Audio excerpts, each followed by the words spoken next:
Industries తరఫునగా మన రాష్ట్ర ముఖ్యమంత్రి గారికి ధన్యవాదాలు తెలుపుకుంటున్నాం. ఎందుకనంటే ఈరోజు మొదటిసారిగా దాదాపు అంటే గతంలో కూడా చెప్పినట్టుగా ఈ యొక్క ఇన్సెంటివ్స్ ఏవేవి ఉన్నాయో అవన్నీ కూడా మనం ఇలాంటి కష్టకాలం టైంలో ఖచ్చితంగా మనం ఎంఎస్ఎంఈస్కి ఆదుకోవాలని చెప్పి ఆయన ఎన్నోసార్లు మా చేత అంటే వర్క్షాప్ పెట్టి దాని తర్వాత రివ్యూస్ కూడా చేయటం జరిగింది.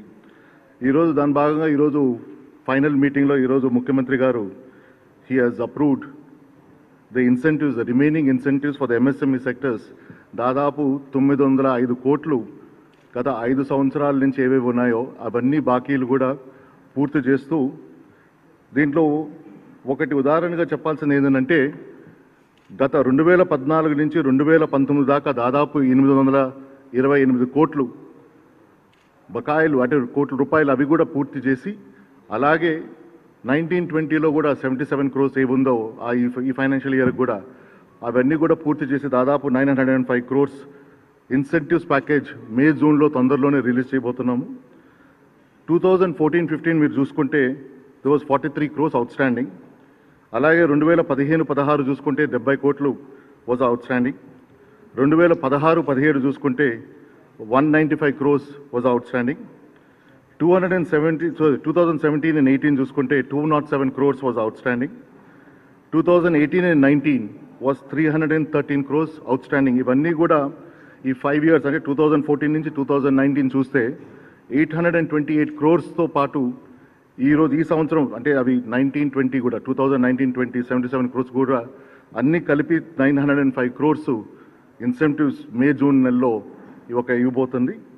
ముఖ్యంగా మనకి ఎంఎస్ఎంఈ సెక్టర్సే కాకుండా దాదాపు మనకి మిగతా వెరీ ఇంపార్టెంట్ సెక్టర్ కూడా వచ్చి మనకి టెక్స్టైల్ ఇండస్ట్రీస్ కూడా దాదాపు 5 సంవత్సరాల నుంచి కూడా దాదాపు 1,085 crores బాకీ పడి ఉన్నాం మనం. ఇవి మనం తొందరలోనే అంటే నిన్న మన కేంద్ర మంత్రి గారు స్మృతి ఇరానీ గారితో మాట్లాడి వాళ్ళు తొందరగానే national government of India is going to come out with package కాబట్టి ఆ ఇన్సెంటివ్ ప్లస్ ఆ రిలీఫ్ ప్యాకేజ్ చూసిన తర్వాత state government will assess the package. దానికి కావాల్సిన స్టాప్ గ్యాప్ అరేంజ్మెంట్స్ ఏవి ఉన్నాయో అవన్నీ కూడా తీసుకొని అంటే టేక్ ఇట్ ఇంటూ కన్సిడరేషన్ తీసుకొని తొందరలోనే ఈ టెక్స్టైల్ ఇండస్ట్రీస్ కూడా ఈ యొక్క పూర్తిగా చేస్తామని చెప్పి కూడా చెప్పడం జరిగింది. దీంతో పాటు ఈ కోవిడ్ క్రైసిస్లో మీ అందరికీ తెలుసు ఈ యొక్క ఇండస్ట్రీస్ ఏ విధంగా ఇబ్బంది పడతా ఉన్నాయో.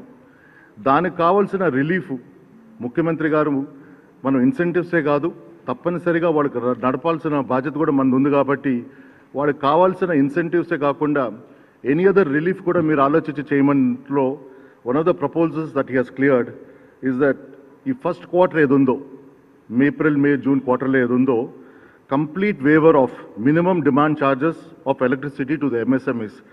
దీని ద్వారా దాదాపు 188 crores అంటే పూర్తిగా వేవర్ చేయబోతుంది అనమాట. అలాగే పెద్ద ఇండస్ట్రీస్కి వచ్చేదలికే డిఫర్మెంట్ ఆఫ్ ఫిక్స్డ్ ఛార్జెస్ అంటే deferment of this minimum charges కూడా మేము వీఆర్ కన్సిడరింగ్ ఫర్ 3 months. దానికి అంటే దానికి ఉన్న ఇంట్రెస్ట్ ఏ ఛార్జెస్ వస్తాయో అవి government of Andhra Pradesh is going to bear that interest also. అవి వచ్చి దాదాపు 18 కోట్లు will be the interest that the burden will be bearing. ఈ 2 నిర్ణయాల వల్ల దాదాపు మైక్రో ఇండస్ట్రీస్ దాదాపు 72,531 industries, 24,252 industries the employing almost close to about 9 lakhs people direct beneficiaries కాబోతున్నారు. అలాగే రేపు రాబోయే రోజుల్లో పోస్ట్ కోవిడ్ క్రైసిస్లో తర్వాత వీళ్ళకి కావాల్సిన ఇంకొక హెల్ప్ కూడా ముఖ్యంగా ఎంఎస్ఎంఈస్ కూడా కావాల్సింది ఏంటంటే ఎస్పెషలీ ఈ స్మాల్ మైక్రో యూనిట్స్ ఏవి ఉన్నాయో వాళ్ళు వర్కింగ్ క్యాపిటల్కి జనరల్గా వాళ్ళు మార్కెట్లో వెళ్ళి పెద్ద ధర అంటే బేసిక్గా మనీ లెండర్స్ దగ్గరనో లేకపోతే మిగతా దగ్గరలో తీసుకొని లేనిపోని ఇంట్రెస్ట్ బర్డెన్ భరిస్తూ వస్తుంటారు. అవి కూడా మనం వీ వాంట్ ముఖ్యమంత్రి గారు దాన్ని కన్సిడరేషన్లో తీసుకొని 200 crores ఆయన దాదాపు 200 కోట్లు వర్కింగ్ క్యాపిటల్ బెనిఫిట్ కూడా ప్రొవైడ్ చేయబోతున్నారు అనమాట ఈ స్మాల్ మైక్రో ఇండస్ట్రీస్కి కూడా. దాదాపు 97,000 units will be benefited from this working capital incentives. అలాగే ఈరోజు మన ముఖ్యమంత్రి గారు కూడా he has written a letter to the honourable prime minister outlining the various needs and the requirements of various industries, and also the requested the intervention of the government of India to help the industries in this dire straits times లో. అంటే ఇలాంటి కష్టకాలంలో తప్పనిసరిగా government of India has got a responsibility to come forward and support this industries, whether micro కావచ్చు, small కావచ్చు, medium కావచ్చు, or large industries కావచ్చు, or handloom sectors కావచ్చు, ఆర్ విలేజ్ ఇండస్ట్రియల్ సెక్టర్స్ కావచ్చు. వీటన్నిటికి కూడా తప్పనిసరిగా మీరు సపోర్ట్ చేయాలని చెప్పి కూడా ఒక లేఖ రాయటం జరిగింది. బహుశా ఈ ప్రెస్ కాన్ఫరెన్స్ అయిపోయిన తర్వాత ఆ లెటర్ కూడా రిలీజ్ చేస్తాం. కానీ దీంట్లో ముగిసే ముందర ఒకటి మాత్రం తప్పనిసరిగా చెప్పాల్సింది ఏంటంటే, బహుశా మొదటిసారి మన దేశంలో ఇంత పెద్ద ఎత్తున ఎంఎస్ఎంఈ సెక్టర్స్కి ఇంత అంటే ఒక బెనిఫిటే కాకుండా వాళ్ళకి కావాల్సిన రాబోయే రోజుల్లో కావాల్సిన వర్కింగ్ క్యాపిటల్ నీడ్స్ కూడా ఆలోచించిన నాకు తెలిసి ఏకైక ముఖ్యమంత్రి గారు, మన రాష్ట్ర ముఖ్యమంత్రి గారు. తప్పనిసరిగా he's going to be championing this MSME sectors not only in the state but in the country also అని అనిపిస్తుంది. అందుకే మళ్ళా కూడా మా ఇండస్ట్రీ తరఫున, మా ఇండస్ట్రీస్ డిపార్ట్మెంట్ తరఫునగా, అలాగే మా ఇండస్ట్రీస్ తరఫునగా మళ్ళీ కూడా మా ముఖ్యమంత్రి గారికి ధన్యవాదాలు తెలిపి సెలవు తీసుకుంటున్నాను. Thank you. Yeah, AMT, you want to discuss that?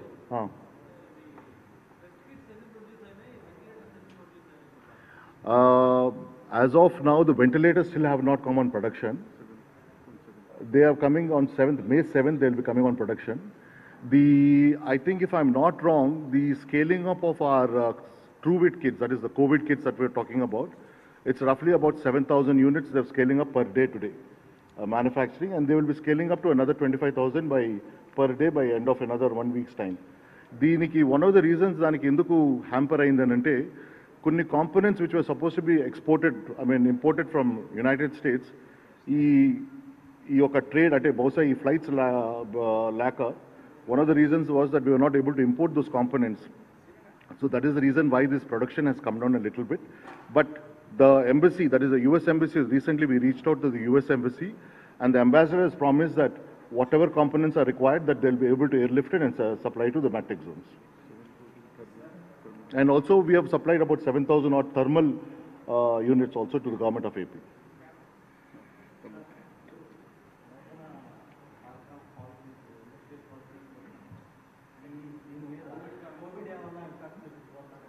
అంటే ఇప్పుడు న్యూ ఇండస్ట్రీ పాలసీ వచ్చి, ఈ ఇండస్ట్రీ పాలసీ తీసుకొని వచ్చే ముందర కన్నా let us understand and address ఆ ప్రెజెంట్ డే కన్సర్న్స్. ఈరోజు కావాల్సిన ఇండస్ట్రీస్ కావాల్సిన కన్సర్న్స్ ఏమున్నాయో అవి మనం అడ్రస్ చేయడంలో we want to take that as a priority అన్నమాట. అందుకని ఇండస్ట్రీ పాలసీస్ ప్రస్తుతానికి మనకు ఉండే పరిస్థితుల్లో ఎలా ఉందనంటే, మీ అందరికీ కూడా తెలుసు, ది ఇన్వెస్ట్మెంట్ సైకిల్ అనేది అన్లెస్ ఈ ఒక వ్యాక్సినేషన్ మనకు వచ్చేదాకా కొత్త ఇన్వెస్ట్మెంట్స్ కానీ కొత్త ఇన్వెస్టర్స్ వచ్చేదానికి కొంచెం టైం పడుతుంది. ఇప్పుడు for example the units that have moved out of China have been able to move towards Vietnam and some other countries. ఏంటంటే అక్కడ పూర్తిగా they have been able to take away this virus, అక్కడ they have been able to eradicate that. But they also have a problem ఏంటంటే, ఈ యొక్క new investors వచ్చినప్పుడు, new what is a transgression of migrants వచ్చినప్పుడు ఒక అవకాశం కూడా ఉందంట, మళ్ళీ పెరిగే అవకాశం కూడా ఉంది.